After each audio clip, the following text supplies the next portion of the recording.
जन्नत के पत्ते। कप्पादोकिया का पुरअसरार हुस्न वैसा ही था, मगर एक दफ़ा फिर उसमें उदासियाँ घुल चुकी थीं।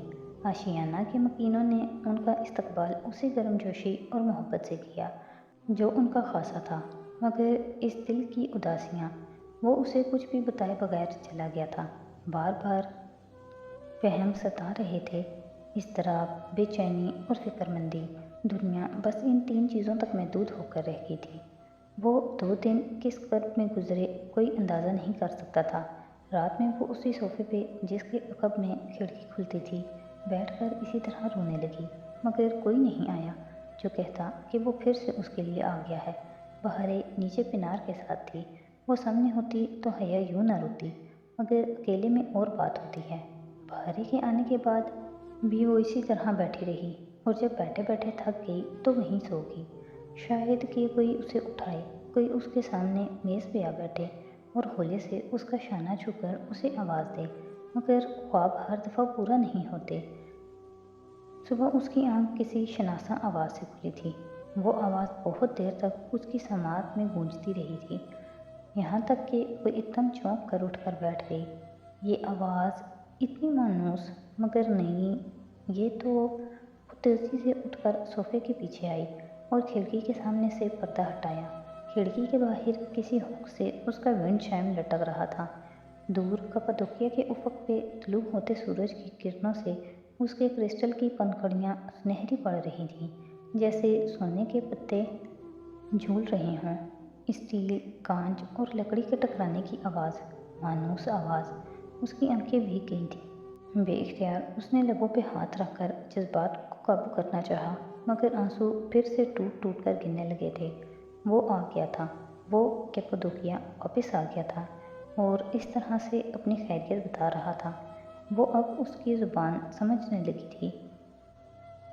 दफ़ातन उसे महसूस हुआ कि विंड चाइम की एक लड़ी के साथ एक कागज़ सा बंधा है।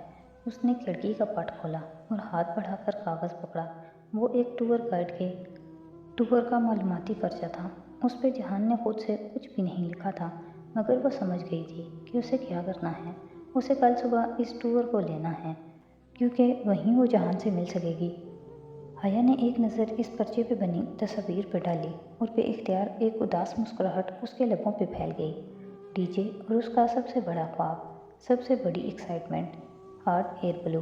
अगली सुबह अभी सूरज नहीं निकला था और फजर कप्पादोकिया पे कतरा कतरा उतर रही थी। हया ने खिड़की का पर्दा ज़रा सा सिरका कर देखा। कप्पादोकिया के पहाड़ अभी तक जामनी अंधेरे में डूबे थे। वो खुद भी अभी अभी नमाज पढ़कर हटी थी। पर्दा बराबर करके उसने वॉल क्लॉक को देखा। सुबह के 3:30। बहारे ड्रेसिंग टेबल के आगे खड़ी मंदी मंदी आंखों से खुद को आईने में देखती बाल ब्रश कर रही थी। हया अपनी अजरक की लंबी कमीज़ पे अबाया पहन चुकी थी और अब चेहरे के गिर्द निकाब लपेट रही थी। हया, क्या वो मुझे डांटेगा? ब्रश सिंगार मेज़ पे रखते हुए बहारे ने तशवीश से पूछा। नहीं, मैं हूँ ना, वो कुछ नहीं कहेगा। बहारे ने सर हिलाकर अपने गुलाबी पर्स से बैंड निकाला, बाल पोनी की तरह समेटे और फिर बैंड से कबल मुड़कर हया को देखा। अगर मैं बाल ना बांधूं तो क्या तुम आयशा को नहीं बताओगी? हो सकता है बता दूं। वैसे अगर तुमने बाल खोलने हैं तो खोल लो और ऊपर स्कार्फ ले लो। इस मशवरे पे बहारे ने नापसंदीदगी से नाक सुखेड़ी और उससे तो पोनी बेहतर है वाली नज़र से हया को देखते हुए पोनी बना ली। अबला, वैन आ गई है, फातेह ने बाहर से आवाज़ लगाई। हालांकि वो उससे बहुत बड़ी नहीं थी, फिर भी वो उसे अबला कहता था। हम तैयार हैं। वो जल्दी जल्दी निकाब को पिन लगाती बहारे का हाथ थामे बाहर आई। आशियाना के बाहर उनको टूर की वैन लेने आई थी, जिसने उन्हें हॉट एयर ब्लू तक पहुंचाना था।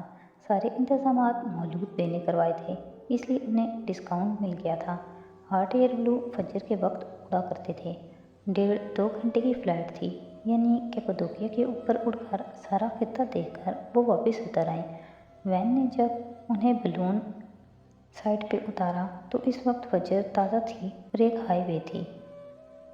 उसकी साइड पे खुला साफ इलाका था। सड़क पे उनकी कतारों के साथ 20 वैन खड़ी थीं।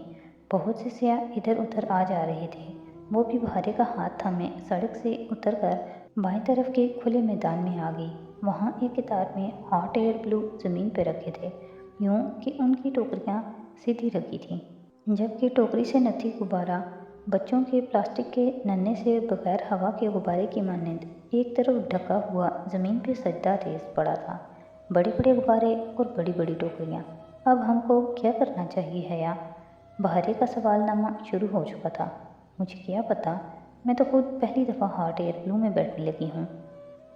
और मैं भी पहली दफ़ा बैठूंगी, बहारे चहकी। हया ने चौंक कर उसे देखा। बेइख्तियार उसे अपनी और टीचर की पहली फ़्लाइट याद आई थी। फ़्लाइट के उड़ने में वक्त कम रह गया था। वो दोनों गाइड के कहने के मुताबिक अपनी टोकरी में जा बैठी थी। ये 5 से 7 अफराद की टोकरी थी। अगर वो खुद अरेंज करती तो 20 अफराद की टोकरी में जगह मिलती, मगर मौलूद पे की वजह से खुले खुले सफ़र करने की ख्वाहिश पूरी हो गई थी। टोकरी के ऊपर एक आलनुमा छत थी, जिसके ऊपर आग जलाने का इंतज़ाम था। जब आग जलती तो गर्म हवा गुब्बारे में भरती और उसे ऊपर उठा देती। फिल वक्त उसका नीला और जर्द गुब्बारा ज़मीन पे बेजान सा ढलका पड़ा था। वो देखो। तभी बहारे ने उसकी कोहनी हिलाई। हया ने बेख्तियार उस तरफ देखा जहाँ वो इशारा कर रही थी। दूर स्याहों के दरमियान वो चला आ रहा था। सर पे पी कैप, आंखों पे स्याह ग्लासेस, ज़रा सी बड़ी शेव सफ़ेद, पूरी आस्तीन की टी शर्ट को कोहनियों तक मोड़े, नीली जीन्स की जेबों में हाथ डाले वो सर झुकाए कदम उठा रहा था।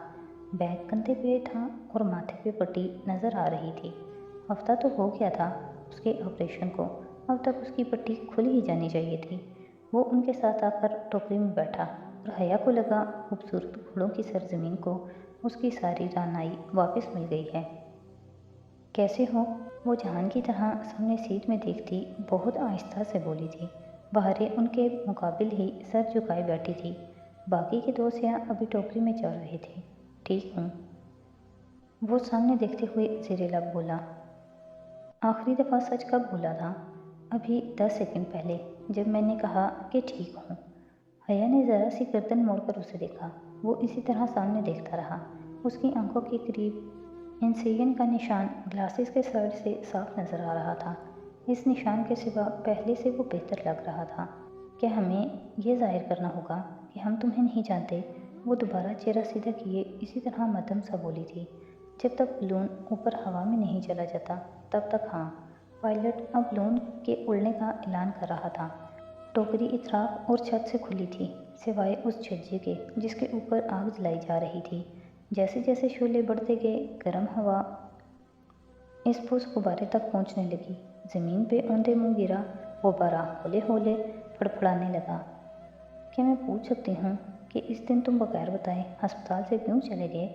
नहीं, वो इतनी कतियत से बोला कि वो बिल्कुल चुप हो गई। गर्म हवा अब ढलके हुए गुब्बारे को उठाने की सही कर रही थी।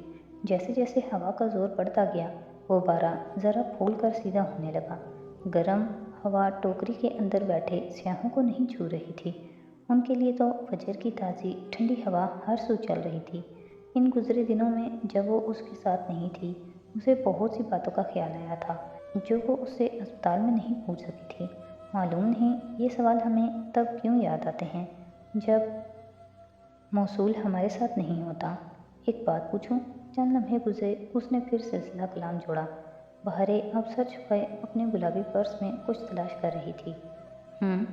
गुब्बारा अब हवा से फूल कर ऐन उनके सरों के ऊपर, टोकरी के ऊपर बिल्कुल सीधे आसमान की जानिब रुख किए खड़ा हो चुका था। ऐलान करने वाला अब उनको सफ़र की मज़ीद तफसीलात समझा रहा था जिसमें उसे कोई दिलचस्पी ना थी। तुमने रोहेल से पैसे क्यों मंगवाए थे? अब तक वही उसे वजाहतें देती आई थी और अब जहान की बारी थी। कुछ अकाउंट्स का मसला था, निकलवा नहीं सकता था, सो रोहेल से ले लिए, फिर वापस भी भिजवा दिए थे। एक और बात बताओ, क्या तुम्हें वाकई मेरा पर्दा करना बुरा लगता है? मैंने कब कहा कि बुरा लगता है? वो दोनों धीमी आवाज़ में बातें कर रहे थे। गुब्बारा गर्म हवा से भर चुका था, इतना ज़्यादा कि अब वो ज़ोर लगाकर टोकरी को हवा में उठाने लगा था। जैसे ही टोकरी ऊपर उठी, अंदर बैठे स्याहों में शोर सा मच गया, जोश, खुशी, चहक। मगर बहारे गुल अभी तक अपने बैग में कोई ऐसी शय तलाश कर रही थी जो वो ढूंढना ही नहीं चाहती थी। मैंने तो यूं ही एक बात पूछी थी। अगर मुझे पता होता कि इरम सुन रही है تو میں ایسا کبھی نہ کرتا، اور تم نے مجھے برگر کنگ میں اس لیے بلایا تھا تاکہ میں تمہیں پاشا بے کے ساتھ دیکھ لوں۔ ہاں، مگر میں چاہتا تھا کہ تم میرا مسئلہ سمجھو، نہ کہ مجھے برا سمجھو، مگر تم کسی کو جہنم میں بھیجتے ہوئے کہاں کسی کی سنتی ہو۔ وہ سن گلاسز کو اتار کر سامنے گریبان میں اٹکاتے ہوئے بولا تھا۔ حیا نے خفگی سے سر جھٹکا۔ بس ایک بات پکڑ لی تھی، اس نے اب ساری زندگی دہراتا رہے گا۔ ٹوکری اب ہوا میں 4-5 فٹ اوپر اڑ گئی تھی۔ پائلٹ اپنے پروگرام کے مطابق ابھی کم اونچائی پہ فضا میں بیلون کو گویا تیرا رہا تھا۔ پھر آہستہ آہستہ اس نے بیلون کو اوپر ہوا میں اٹھانا تھا۔ بہارے گل، وہ اب سرد لہجے میں پکارتا اس کی طرف متوجہ ہوا۔ بہارے نے سر اٹھایا، پھر تھوک نکلا۔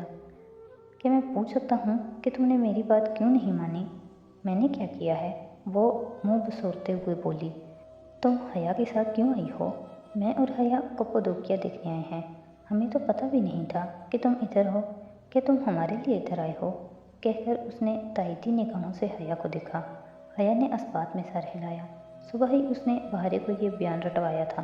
تم ہمیشہ میرے لیے مسئلے کھڑے کرتی ہو۔ تمہیں اندازہ ہے کہ تمہاری بہن کتنی پریشان ہے؟ برہمی سے اسے جھڑکتا اب وہ جہان نہیں، عبد الرحمن پاشا لگ رہا تھا، یا پھر ترکی میں پہلے دنوں کا جہان۔ اگر تم نے مجھے ڈانٹا تو میں ٹوکری سے نیچے کود جاؤں گی، وہ ناراضگی سے ایک دم بولی۔ حیا کا گویا سانس ہی رک گیا۔ بہارے، اس نے اسے منع کرنا چاہا، مگر یہ تو بہت اچھا ہوگا، شاباش، کودو، میں انتظار کر رہا ہوں۔ وہ ٹیک لگا کر بیٹھا اور کلائی پہ بندھی گھڑی دیکھی۔ بہارے خفا خفا سی کھڑی ہوئی اور ٹوکری کی منڈیر پہ دونوں ہاتھ رکھ کر نیچے جھانکا، پھر مڑ کر ان دونوں کو دیکھا۔ جہان، مت کرو۔ اس کا دل کانپ اٹھا تھا۔ وہ اٹھنے لگی، مگر جہان نے ہاتھ اٹھا کر اسے روکا۔ تم درمیان میں مت بولو۔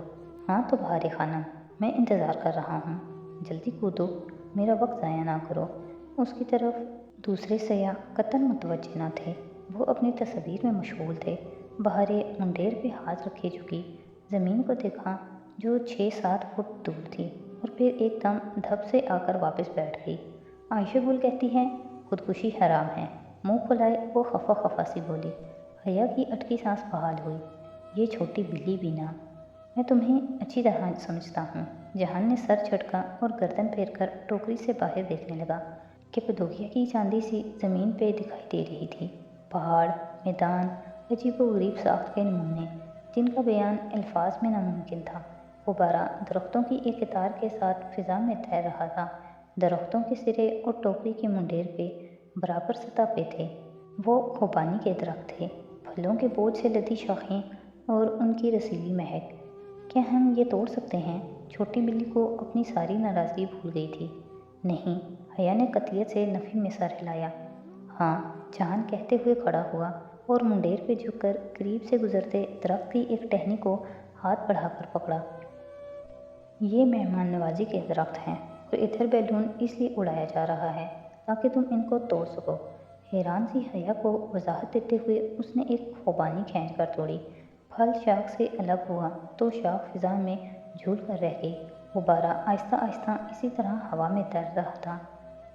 دنیا جیسے ٹرانسفارم ہو کر ہیری پوٹر کی دنیا میں جا پہنچی تھی۔